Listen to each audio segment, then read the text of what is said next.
I'm just going to come out and say it. Tony Khan's a hypocrite. This is a man who says a lot, but his actions speak differently. And today there is another example of this. And this is by far one of the biggest examples that Tony Khan has proven to us that he is a hypocrite. And the sad thing is there's a lot of wrestling fans who will disregard this, absolutely defend it with their whole entire life. And the reality is they don't give a shit because this is all about money. If you guys don't know what I'm talking about, Tony Khan and AEW announced today that Ric Flair has signed a multi-year deal with AEW. And it gets worse. This is what they had to say on their announcement. Ric Flair, AEW CEO Tony Khan today announced a multi-year deal with Hall of Famer Nature Boy Ric Flair, who surprised fans in attendance, yada, yada, yada.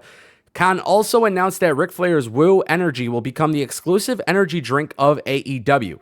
During AEW show dates, select host venues will carry the clean energy drink at concession stands for fans to enjoy.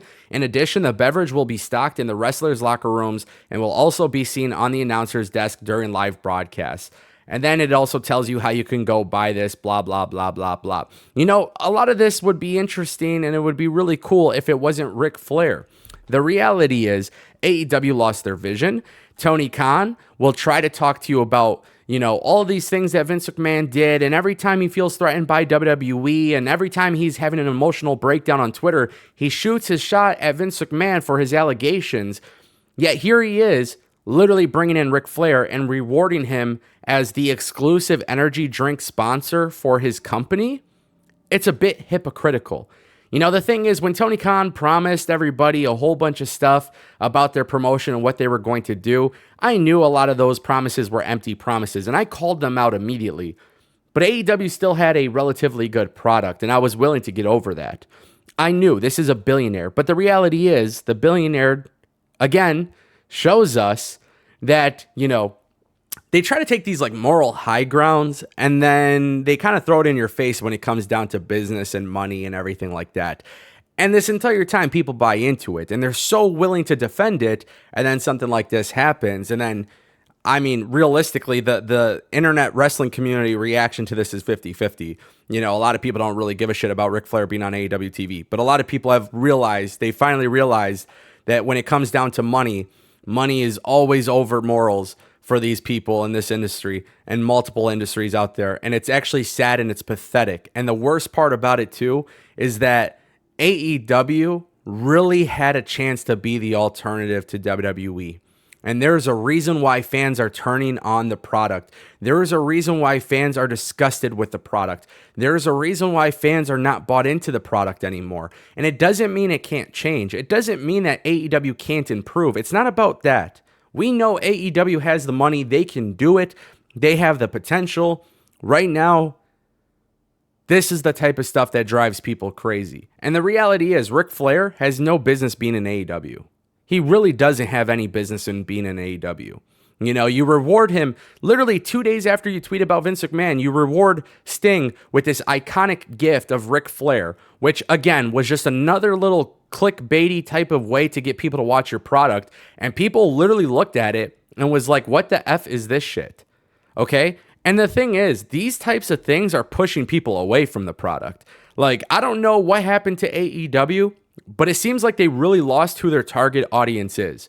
I really truly believe that this company lost the audience that they do not cater to the audience that they once catered to.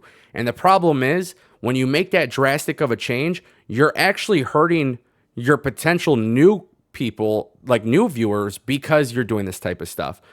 Ric Flair in AEW for multiple years is ridiculous. It is ridiculous. And you know what's actually even funnier? The more that I think about this was going to happen a lot sooner.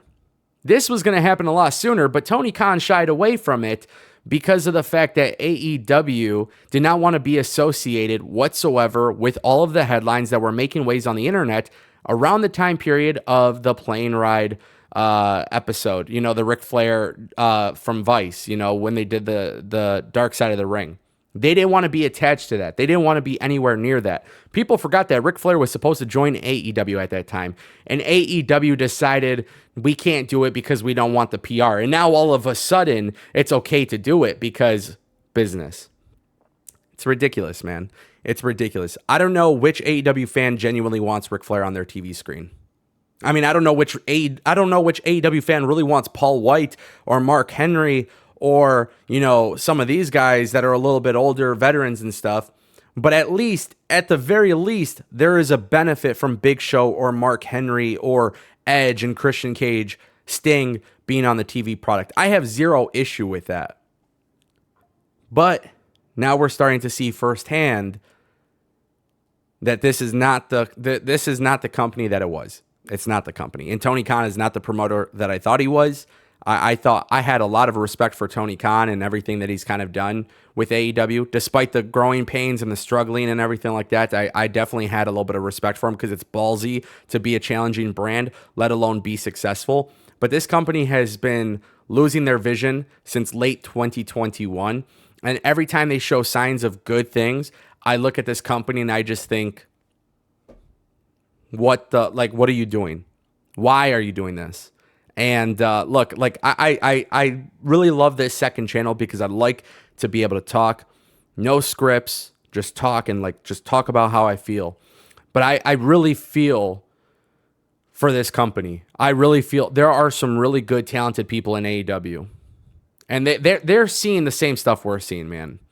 They see what people are talking about on the internet, and I'm sure a lot of people agree. But the reality is this company, not only did they lose their vision, they are 1,000% desperate for any sort of attention that they can get, even though it is hurting their product. And that is something that is crazy to me. And I've been saying it since 2021.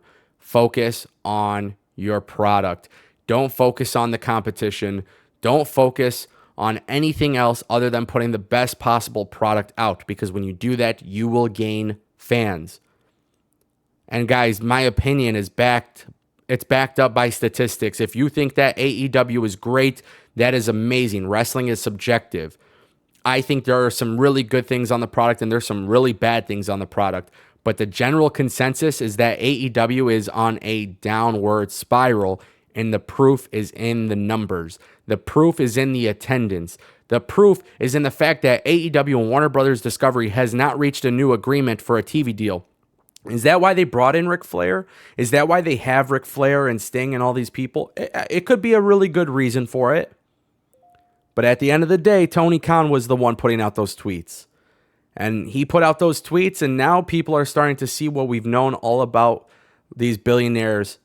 The Vince McMahons and the Tony Khans of this world. They're all these billionaires. Obviously, they care about money, and that's fine. You run a business. I totally understand that aspect. But now fans are starting to see that morals get thrown out the window. And you know what? If Tony Khan didn't, if Tony Khan learned anything from WWE and anything from Vince McMahon, it was probably just to keep his mouth shut. If he could have learned anything, it's just to keep your mouth shut. Triple H doesn't talk about anything, and therefore people can't throw it back in Triple H's face because he's not talking about anything. He doesn't, but AEW, for some reason, they love to talk about things, and then next thing you know, they literally do the opposite of what they preach. And that's a problem. Ric Flair's joining AEW. It looks like it's a 4-year deal. Who gives a shit? I don't.